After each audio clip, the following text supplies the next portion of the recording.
Dreamers everywhere, welcome to the Dueling Disney podcast. I'm one of your hosts, Andee Zilmerman. And I am the other one of your hosts, Aldee. How you doing? I'm good as far as Portland can be. We're in the springtime, which means it's dark and gloomy. And we went to Central Oregon at the beginning of last week, so that was good to get some sun. Central Oregon is much sunnier than Portland, so it is. So when you say central, is that Central Coast or Central? No, Central, like in the middle of Oregon. Got you. Like, yeah, it's kind of like right California. in the middle. People often say Central California when they mean like the coast, and I'm like, that ain't. Yes. Central California to me, I mean, is definitely Fresno, Merced, right? Isn't that what you think? Not San Luis Obispo. I always say Central California. People will say Central California, and everybody just thinks of California as the coast, and I'm like, oh no. Oh no, the rest of the state. Yeah, and Central Oregon is actually they had some little towns that were great, definitely recreational, things like that. People love going, and then COVID hit, and everybody bought there. So now, like, oh wow, houses have like doubled and even tripled, like in some of the areas, just because of COVID. In these, everybody's working remotely now, and so it's funny, it's weird. All these little areas are now, Mecca places to live and things like that. So, but it is sunnier there, so we got some sun. Yeah, but how are you? How was your Disney week and your trip to WonderCon? My Disney week was great because I went to WonderCon, and for folks who don't know, WonderCon is Comic-Con's sister convention that happens in Anaheim in March, or happened in Anaheim in March this year, and so it was at the Hilton, which is across the street from Disney's California Adventure, which is across the Esplanade from Disneyland. So I was there for 3 days. Now here's the interesting piece, is because you know this, but I pretend like you don't, so that we say these things for our podcast. My magic key was on blackout dates for the time I was there, so I was near Disneyland but could not go into Disneyland. And so I walked over to go around downtown Disney, go to World of Disney and stuff like that. And then I got stuck coming back because I went to catch the bus back to my hotel. And this has happened to me before, but I think it's the first time I really noticed it. Like, I walked up just as the previous bus was leaving, and it was raining. And there's no coverage where the buses are. And it was pretty cold and rainy. And it just so happened to be right when the bus drivers decided to take lunch.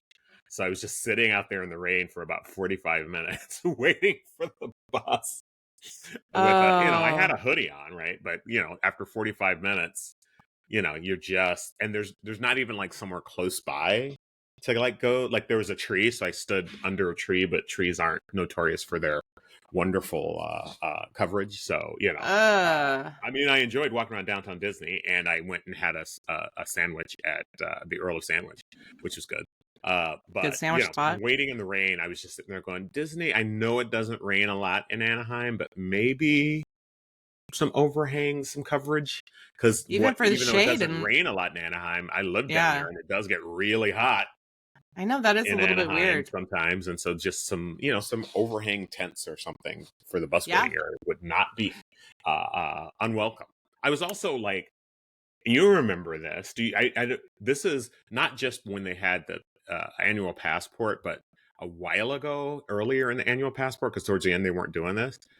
I feel like this is like 20 years ago. I used to be able, if I had an annual passport, to pay, and it was there on a blackout day, I could pay like $20 and still go into the park. And that's something I would love to come back to be able to just sort of, even if they're like not every day, there's a limited number, and maybe sometimes we do it and sometimes we don't, but just an opportunity.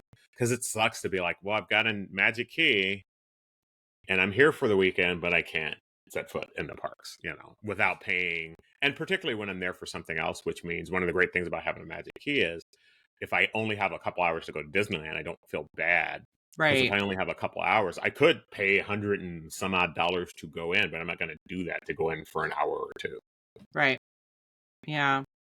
Well, that's a bummer. That's a bummer. I mean, it's a bummer, but you know me, I thought the whole thing was hilarious because it was just so sad. It's just me by myself waiting in the rain. And I had, it was just like, well, this is the way my life is today. Well, I heard you had a good breakfast last Saturday I morning. did. I had breakfast with Emma and her bohunk uh, at Really? one of my Bohunk, huh? one of my favorite restaurants Yeah. Love at it. And in Roscoe's Chicken and fact, Waffles. yeah, we're gonna be I think staying right across the street from Roscoe's when we go down for Oh D23. yeah, that's So right. That's right. And not Emma tried to pay for the meal, and I wouldn't let her because I was oh like, "I'm a middle-aged guy. That's what I'm supposed to do." yeah, good. I'm glad. I'm glad. That's Good. just that is the code of middle-aged guys. We pick up the tab. Well, I'm glad she was happy to see you, so that's good. Yeah, well, my Disney week was not as exciting as yours by any means. I just paid I mean, is any attention. week of yours as exciting as any week of mine? I mean, let's be clear. I spend my weeks every day with 186 seventh graders, so I would say my days are plenty exciting. Thank you very much. Not the excitement I want necessarily, but exciting nonetheless. Anyway, yeah, so just watching the news for me, the Disney news, the Disney shareholder vote on whether or not Nelson Peltz was going to take over for Bob Iger. And And I know is there a more appropriately named person than Nelson Peltz? Disney could not make up a better villain name than Nelson Peltz. I'm sorry, the whole thing sounds so contrived by Imagineers and writers. I will just say. But yeah, so following that, and I'm glad that things worked out as they did. Everybody, even Abigail Disney, who's not been a fan of Iger's, was still pleading that Nelson Peltz was not the one to take over. So, Oh no, he was not going to go in a positive direction. no, I'm really glad that happened. I don't even want to think. I didn't even hypothesize about what might happen should that happen. I just kind of assumed it wouldn't, and I'm glad it didn't. And that being said, I think Iger really has had his time. I mean, I think the guy needs a break now. So I would, we tried it once, it didn't work with Chapek. I'm sure there's got to be someone out there who can just carry the Disney name, go forward.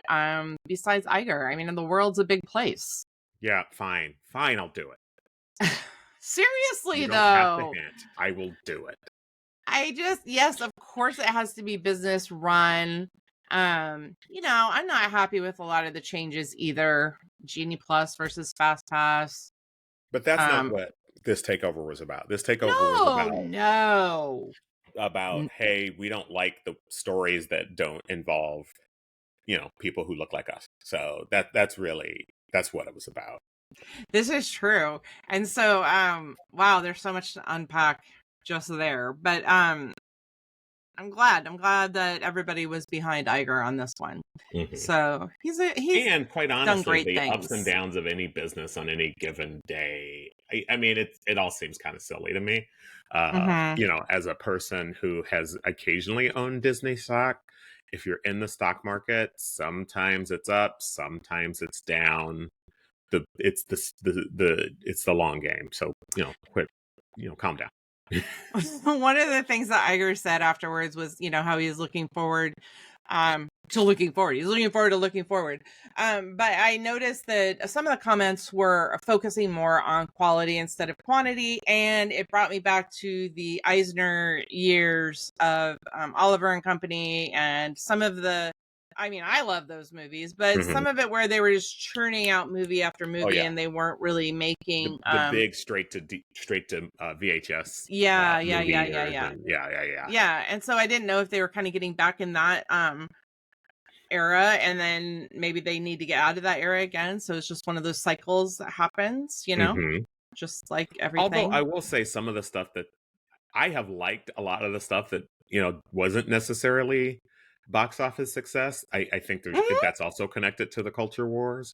So I loved the Marvels. I thought the Marvels was fantastic. So I love the Marvels. I loved Wish. And I think the reason it didn't do so well was because of other reasons than the quality of the movie. And so that's my thing is, there's sort of this given oh, well, that movie wasn't good. I'm like, no, actually, it actually really was good.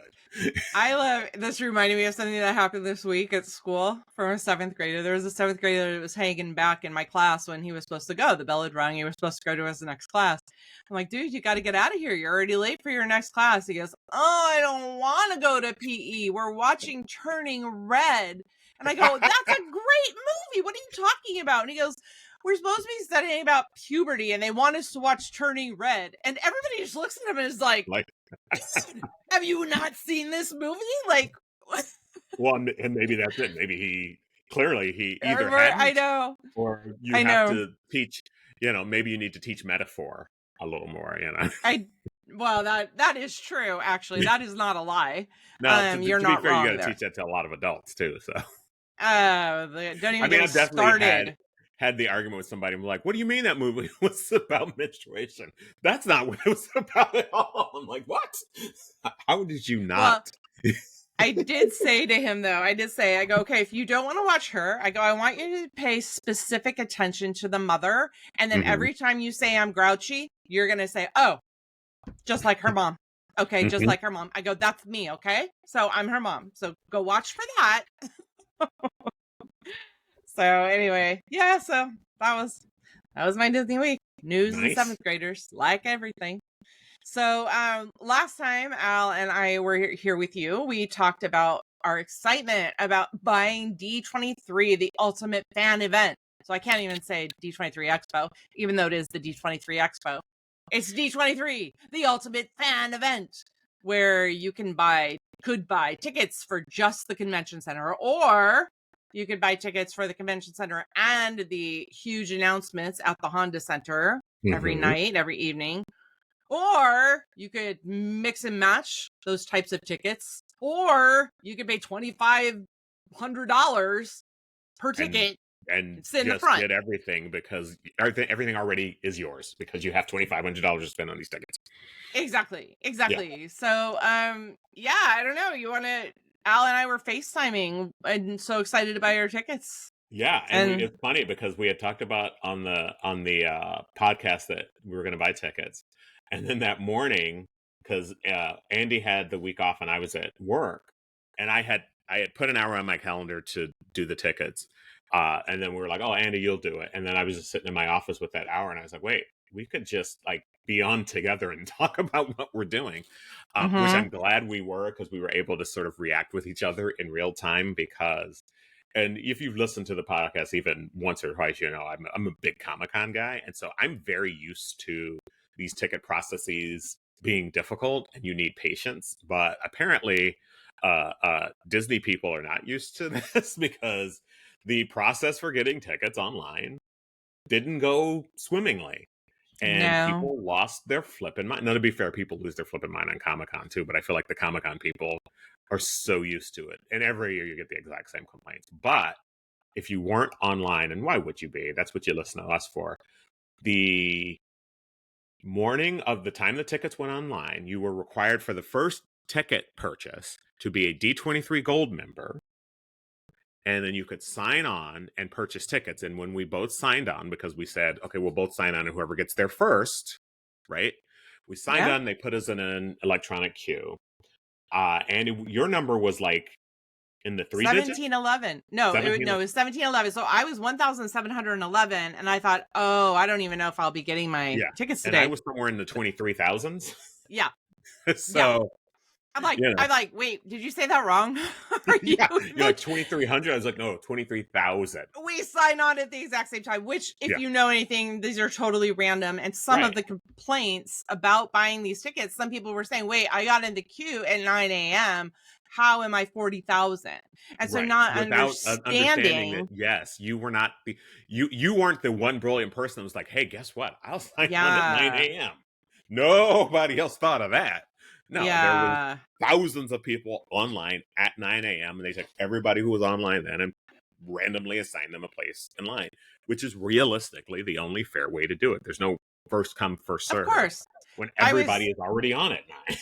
I was shocked. I was shocked that many people were on immediately. I don't know why I was shocked. I just was. Yeah. Yeah, I guess I'm just so used to it.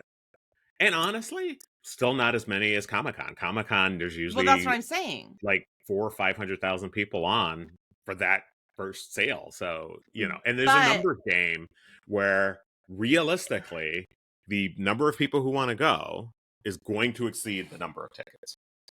yes, and that being said, there were a lot of people. There was so much confusion. I think there was so much confusion that Disney could have done better. Yes. Some of these were just user error or user misunderstanding. For example, a lot of people joined. Well, anybody can be a member of D23, but to be a gold member, that's what costs you. Which is the paid tier. The paid tier to be a gold member. And so a lot of people did pay that this year because like I'm paying to be a D23 gold member so I can go to the expo, the Ultimate Fan Event. And so when they're like, wait a second, I paid for this membership this year and now I'm not even going because I couldn't get in. I couldn't get there. So which again, for me, I'm like, yes, that's a problem, but also it's a very sort of unique way of looking at the world, which is like, yes, I paid the gold membership. Clearly, nobody else had that brilliant idea to pay the gold membership. So I paid to be special. And I'm like, yeah, everybody paid to be special. Everybody paid to be special. That is true. I didn't really take it that way, but that is true. But they did hold only so many tickets for the D23 gold members, whereas the next day they opened it up to anybody who was paying with a Visa, whether or not you're a gold member or not. So, well, and I also say that part of the challenge of the first day wasn't just so many people online, but that the thing was frozen for about the first hour. Okay, so it was not moving. And you weren't. A few people who actually were able to get through weren't able to purchase. So that's the piece that I'm like, yeah, if that was my experience, I would be really pissed if I got all the way to the actual purchase screen. Yes. And then could not purchase. That's right. And that's what happened. And so we were waiting. Al finally had to go because he had meetings. And so we were just like, okay, I hope I get in so I can get the tickets. And my other daughter, Annika, was visiting. So she was home and she was watching me. And I finally did get in the queue. This was, mind you, this was after an hour of it not being open. Everybody was in line. Everybody was waiting, but nobody's moving because there was a problem. And D23 had to fix that problem before they opened it up. So everybody is waiting an hour now. And finally they fixed the problem and I get in. Well, here was the problem. The problem was that the system was set up to say you could not buy tickets until August 8th. Which is a problem if you're buying them on March 26th. And when the event starts on August 9th, right? So exactly. So that is a problem, but that's how the system was set up. And so they had to fix that. But now when I get into the queue, I try to buy the ticket and I can't. I just cannot buy the ticket because it says August 28th on it. And I know it shocks you all, but I panicked. I'm like, now I'm stuck in the thing. Well, see, this is the first listener. This is the first time I'm hearing this piece because we haven't had a chance to talk about it because I was gone by this when I had to go work. And now people knew this who were looking on Facebook and looking on Twitter, but I didn't because I wasn't looking at the social media sites. So Annika, who is standing behind me, is texting with Emma, who works for D23, and she's like, try to refresh it. And sure enough, that's what was on Twitter and Facebook. Okay. But if you weren't looking at social media, you didn't know that. So I refreshed it. And how many people couldn't get tickets because they didn't know that, right? They didn't refresh it. I was afraid to refresh it. I was afraid I'd like lose my spot or something. Yeah.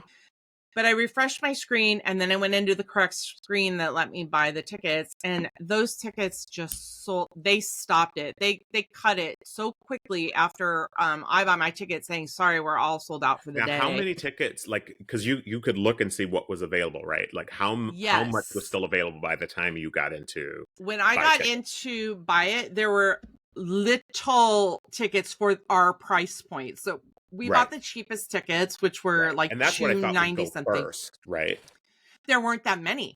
So if you don't know, if you're not buying D23 tickets and you have no idea what we're talking about right now, picture you're buying, it's the Honda Center where the Mighty Ducks play and concerts are. So picture you're buying concert tickets and picture the nosebleeds. Yeah. Well, so you picture the nosebleeds way up there, right? So 400 are the nosebleed seats. Well, only the first, I would say, 5 or 6 rows in the nosebleed. So the very back row, and then count up 6.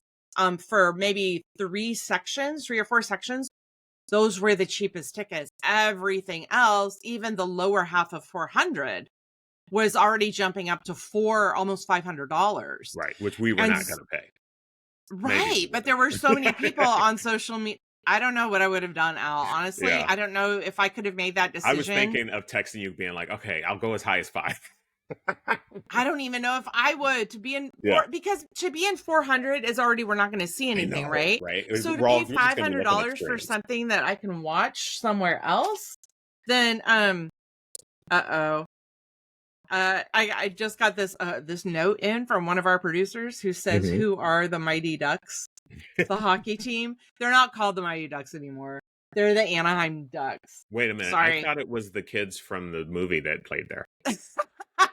I'm sorry if I call them the Mighty Ducks. I thought that's why the SNL season, because once SNL season ends, he goes back and plays.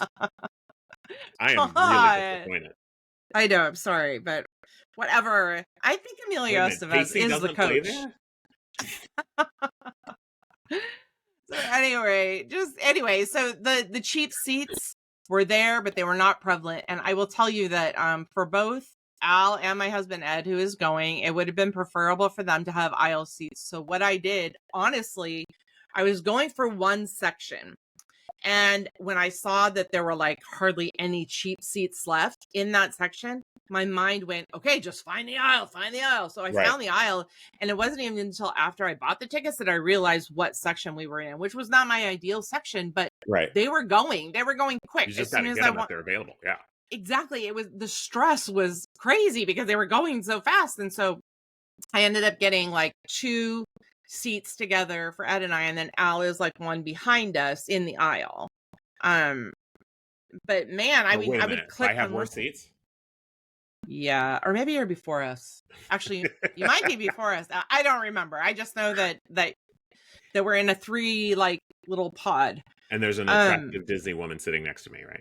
Single. I made sure of that. Yeah. Please. Thank you. I made sure of that. Up in the cheap seats. So anyway, some people were complaining on socials afterwards. Saying, well, I got in, but it was really a jip because Disney didn't offer the cheap tickets. And I'm thinking, yeah, they did. They just went first.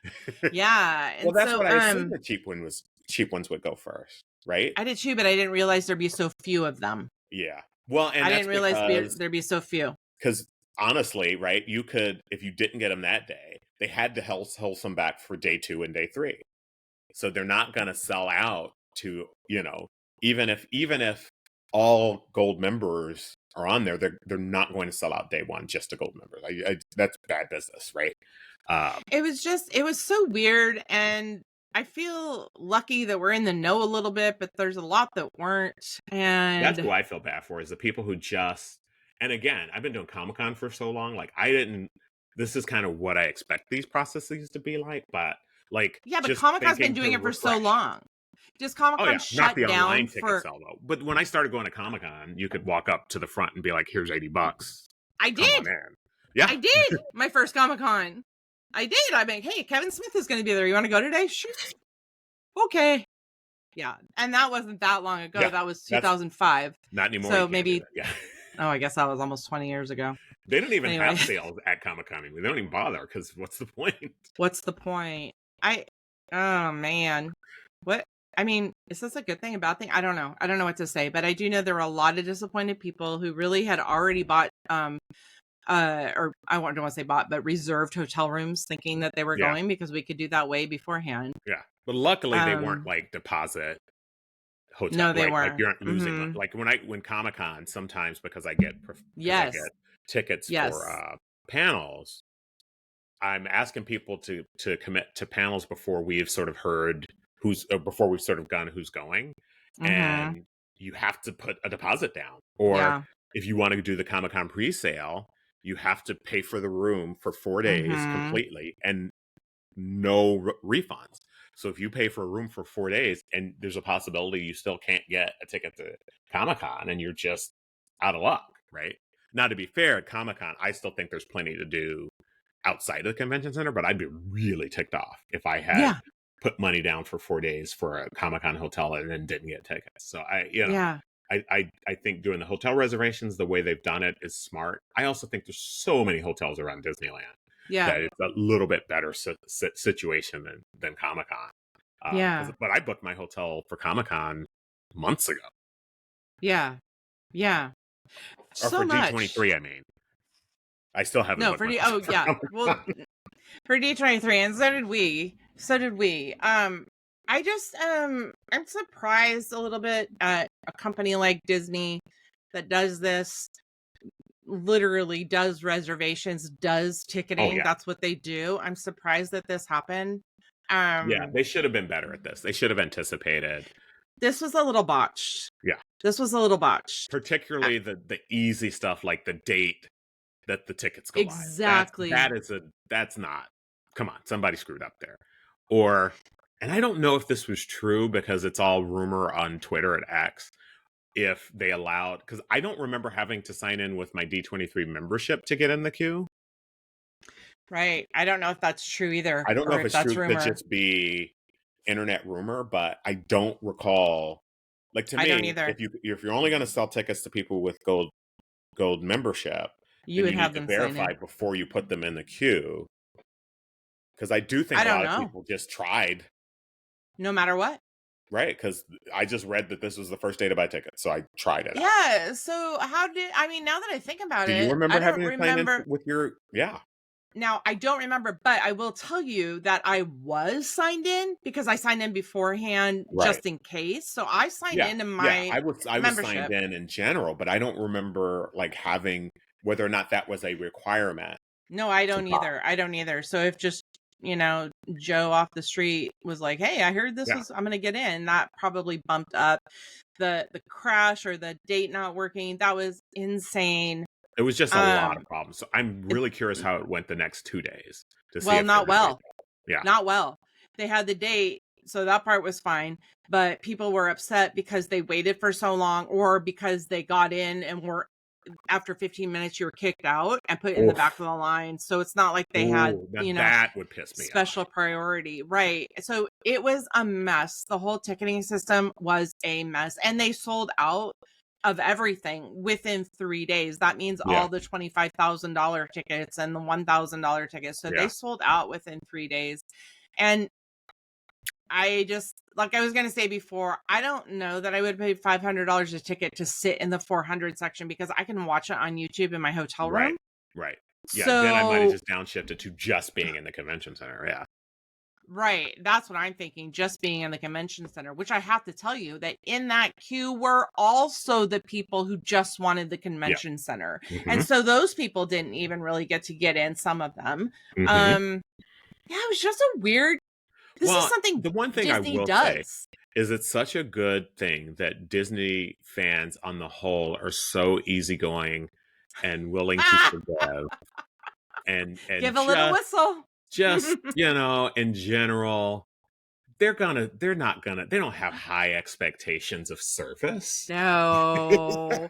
They like change. Oh, sure. Yes, they're just true. Disney fans as a whole, they just really go with the flow people.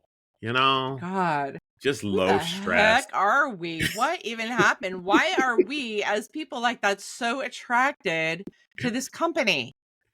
Well, it's weird. It's because they got us when we were 2. Yeah, fair enough. And they reinvest our attention over a lifetime, right? Yeah, they got us when we're 2. I'm 54 now, and who am I kidding? I'm in. Like, I'm not. What am I going to jump out now? I have a podcast, for crying out loud. I feel really. I mean, I didn't think to feel lucky while I was buying the tickets. I didn't think that anything was special.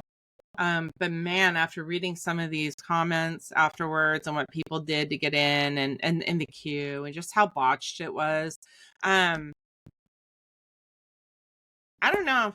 I don't know. Kind of looking forward to the event. Kind of looking forward to see what happens. I'm really sad for people who like made their summer plans around it and couldn't get in. Oh, I will tell you though, and to people who did buy the tickets or are trying to buy tickets, almost immediately there were scam companies or scam Facebook accounts, social media accounts out there going, "Hey, I'll buy your tickets," or "Hey, I have no. Hey, I have tickets. I will sell them to you for $20,000." Like a bunch of fake people are out there. Right. Disney has said that you cannot sell your tickets. You cannot resale. And here's so, my question: when you bought our 3 tickets, were they assigned to a name? No. So, because to me, you can buy. You could only buy up to 8 tickets, right? So, if you could buy 2 tickets for you and your partner, and then sell those 6 other tickets, which I think, unless there's something stopping them, people will do. Yeah, I don't know how that's going to work. I really don't. Because I was like, oh, I don't know what information. I didn't give you. I mean, I assume you probably have some information to assign it to my name, but it didn't sound like it was. No, it wasn't necessary. I could have been taking anybody. It wasn't you at all. I didn't have to put names down, which I do know that when you buy like Disney after hours event tickets, you do have to put people's names in there because you can't resell those, or those aren't transferable. So I got to tell you, Al, I don't know. I feel like I'm a little disappointed. I feel like there's going to be a lot of tickets sold on the secondary market. Yeah. I feel like, and I can't imagine I would do this just because I think it's not in me or you. But if I had the opportunity and the resources to be like, wait, I can buy 8 tickets. I only want 2 for myself. Why don't I buy 6 extra tickets? And even if I sell them at cost, which I'm probably going to be able to sell them more, right? Like, why would I skimp on the opportunity, which then means people down the queue from me aren't going to get tickets, right? 8 tickets seems like a lot to be able to purchase. Yeah, but if this is your business, if you can double the face value of each of those tickets, and that's that's what ticket brokers do, right? Yeah, I wasn't even talking about that. I was thinking business, like if you're an influencer, if you're a travel agent and you're taking your business. That's what I was thinking. I'm so naive. I don't think the people who do this are doing it because they love Disney. I think the people who do this are like, here's an opportunity to make some money. That wasn't even a thought in my head. Because when I out Comic-Con tickets are assigned to an individual. Yeah. You cannot switch or change. Yeah, to buy our tickets, we had to like put in all of our information, like promise our firstborn. Yeah. You have to put in all the things and for a Comic-Con ticket. The other piece is with Comic-Con, right? Like I get complimentary tickets from time to time. And I know for me, like I theoretically could just like off the book sell some of those comp tickets, but I'm never gonna. You know why? Yeah. Then I'm gonna lose my access to Comic-Con. Like that is not even remotely worthwhile for me to take that risk. You know, to lose those tickets. And let me tell you, I have had ample opportunity. I have had people call me and be like, I will give you $1,000 for your extra ticket. And every time I've been like, nope. And let me tell you something. I don't live in a world where $1,000 would be something to sniff at. Well, this is actually kind of towards this other topic that we wanted to discuss. People think that Disney is a bubble, right? And so the Disney bubble, nothing should go wrong. And because I'm planning this Disney trip, perfection is expected. Perfection is expected, which I guess is why I'm a little bit disappointed. So, yeah, so you had an experience. Yeah. So when I was, as I mentioned earlier in the podcast, I was over around the Disney parks last weekend, and I was catching the bus. As a matter of fact, after I stood in the rain, I was catching the bus back to the hotel. No, I was actually on the way to the park. And I just struck up a conversation with this woman who was standing there, and we were talking about Disneyland versus Disney World and da-da-da-da. And she was saying how the thing she loved about Disney World is that she really liked being in the bubble. And one of the things she said is you go to Disney World from the time you get off of the airplane, and get on the bus, you never have to deal with reality ever again. Right. And she specifically said, you don't see homeless people. You don't experience the problems. You don't see poverty. You get on the bus and you go to the park and you spend 5 days and you never, ever, ever think about anything else, and I love that about the bubble. And that sort of, I had sort of a weird response to that of like, ugh, like that seems, something about that that bothered me. And so I really Mhm. started to think about, I mean, what she said is not untrue, right? That, and that is, the escapism is part of why I go as well. But it made me think of like, what's the negative side of that, right? And if if what we're looking for is that bubble experience, what exactly are we getting away from, and what impact does that have on us, right? Like, not seeing homeless people to me is really troubling. Not that I want to see homeless people, but like, if I have enough money and privilege, I don't have to see people who need anything. And so I'm just curious, because I will freely admit, I enjoy that bubble. I Yeah. enjoy going to the Disney parks for 5 days and never, we've talked about this before. If we go to Disney World, once I'm inside the park, I don't leave the resort area until I'm No. leaving, right? Right. But this just made me like sort of question and want to interrogate that. I'm curious what you think about, like, how do you feel about the going into that bubble? Well, we've always said that we like the Disney World bubble because the bubble is so big, right? You don't have to see Mhm. anything. So, for instance, when you are at the Anaheim Resort, even if you're staying at a Disney hotel, you're still part of the city around you. I mean, the city is there. Very different from Florida, where Disney owns, those 47 square acres. So to be in a Disney bubble is pretty hard in Anaheim. Mhm. You are going to pass everything that you see in the city, Yeah. which, If you're yes, not if you're not includes, staying on a resort hotel, if you're staying in any other hotel, you're even probably if going you to see are, some homeless folks. if you're staying at Paradise Pier or the Disneyland Hotel, you still, to get to the parks, have to cross the street, and the street is Right. still a city street. Not the So, Disneyland Hotel anymore. You can go from Disneyland Hotel through downtown Disney completely without leaving Disney property now.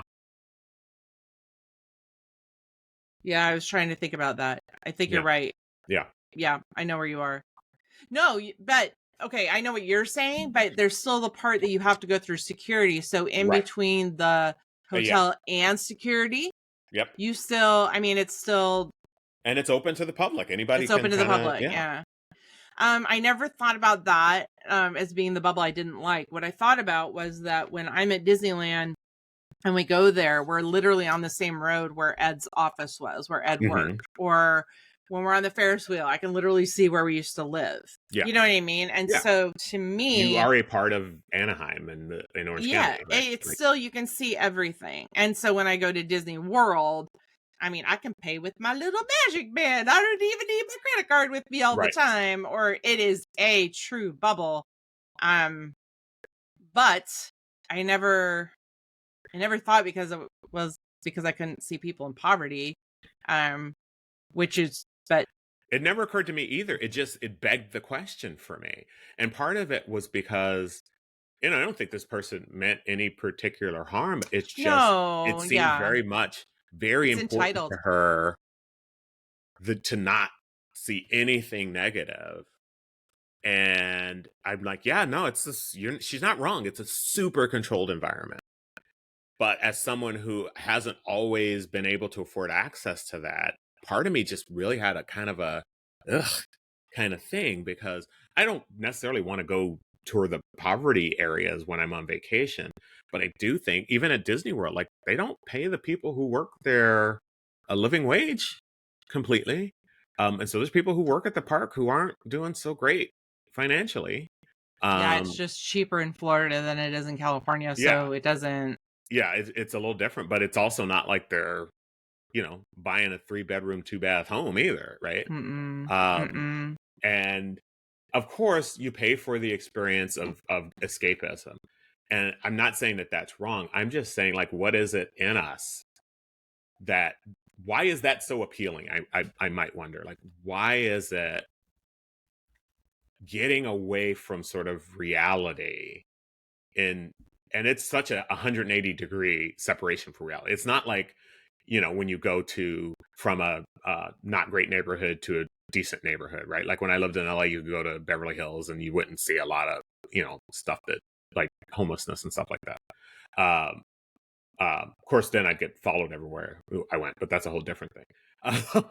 But I don't know. It's just something about it just hit me in a really kind of funky way. And I was just like, how do I interrogate this? Like, what does this mean as a human being that I really desperately want to spend 5 days without acknowledging people's hurt and pain? And again, I'm not even saying that's wrong, because let's be clear, I'm going to do it again. But I want to make sure, or I want to sort of investigate, like, am I running away from reality? Do I? Yeah, I've had that internal conflict a ton, because we go often, Mhm. and every time we go, there will be a point where Ed will, I mean, I'm using Ed as this, but Ed will stop and say, God, we're so freaking entitled. Like, he's like, look around. It's Yeah. just white people. And it's an international park, right? Like, Right. people come from the whole world to go to Disney World. But if you have money, You've and got to have money. Yeah. so I'm not saying Or even the that people there's not who, people of yeah. color, but if you Or look around there's Disney people World, who go there and the percentage of their income they've spent is tremendous, right? yes, this is true too. And so yeah, I go back and forth. There's times I come home from vacation pretty depressed because of it. Pretty depressed because I know from my bubble, when I define the bubble, it's my place where I don't have to be around work. I don't have to be around responsibilities. I don't have to be. So that's my definition of bubble. I can have a genuinely good time because there's nothing that I have to do. All of this entertainment and fun is for me, and I paid for that. And so there is an entitlement to paying for that. And the sad part is, right, about, especially with Disneyland, I mean, how many of those cast members couldn't afford to go to Disneyland on? Oh yeah, right. If they, I mean, couldn't, even working there, you can't afford it. So, well, and it's one of those things where I really think, to your point, there's such an entitlement to it, and yeah, I'm not unaware of that, right? I pay close attention to. We had a conversation, a couple weeks back about how much money I spent renewing my Magic Key, and that I decided to spend more money, right? Which I'm not ashamed of. Like, it's how I choose to spend the money that I make. But there is a piece of it that's like, I feel like I have decided that I am entitled to this. Yeah. When I'm like, yeah, but there is so much luck and good fortune connected with that, right? The idea that, and I've worked hard, I put my time in, I've gone to school. I'm very proud of sort of the life I've made for myself, but how much of the life I've made for myself is also just random chance of being born in the United States, right? Right. Of being able to go to college, right? I am not the smartest person I've ever met. I feel pretty Finally, I feel I pretty have it good on about record. I feel pretty good about. No, Well, I'm I'm just definitely happy the you said smartest that. person in this conversation. Don't get it twisted. But like I've often said, the smartest people I ever met never went to college, and the dumbest things I've ever seen human beings do, I've seen college students do, right? Like, college is never equated to intelligence to me. College is, you learn a system and you learn how to work within a system, and you prove that you can work within that system. Therefore, you get access to the next level of the system, right? It's not, we want to think of college as, and it is to a certain extent, and I feel proud that I went, particularly as the first person in my family to go. And But you it's went a not, it lot. doesn't You make you kind of intelligent. made up for everybody else who didn't go because you Right. just kept going. Yeah, well, because it's to avoid having a girlfriend or whatever. That's one reason to get your doctorate. Yeah, nobody will bug you about, why aren't you dating someone? I'm not dating, so might as well go to school. What else am I going to do for the next 4 years? 2 of which are going to be in COVID. I don't know. It just I have an internal conflict about it, I guess, is what I'm saying, is that while I have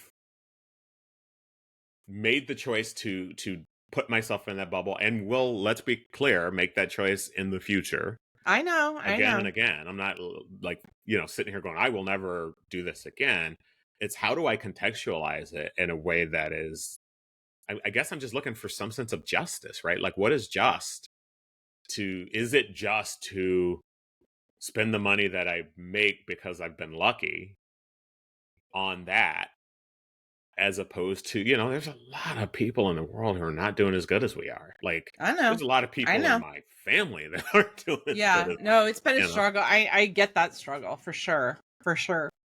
I don't know, it's hard, and I'm glad you raised the question because I would like to ask our listeners what they think. So, two-parter this time. I want to know if you are going to D23, like if you plan to go to the D23 Ultimate Fan Event and you are going, I would like to know that. But also, I think we'd like to meet up with folks there if you'd like. Well, absolutely. So definitely let us know. But I kind of want to know too, did you try and not get it? And if so, I'm sorry, and love to know why, like what happened or what your experience was. That would be great to know. And also about the Disney bubble. What is your definition of the Disney bubble, and how do you feel when other people might think their bubble is different than your bubble, but it's the same bubble. So how does that work out? So we'd love to hear what you have to say. Of course, if you're watching here on YouTube, you can put everything down here in the comments, and we'd love to discuss. But also, we have a good community going on over at Facebook at the Dueling Disney Community Duelists. That's my favorite part. I don't know. Anyway, to kind of have these discussions. I don't know where I am. It's the only reason to get on Facebook, though, really, because hey, we talk Disney and we go deep into our Disney discussions. So join us there. Go over, hit join, fill out a couple of questions to make sure you're legit and not a robot. Not a robot. I am not a robot. Yeah, so we'll see you there, and on Instagram and Facebook at Dueling Disney, as always. Coming soon to video cassette. The magic, the music, the masterpiece. One of Walt Disney's greatest podcasts is coming your way on video. Dueling Disney.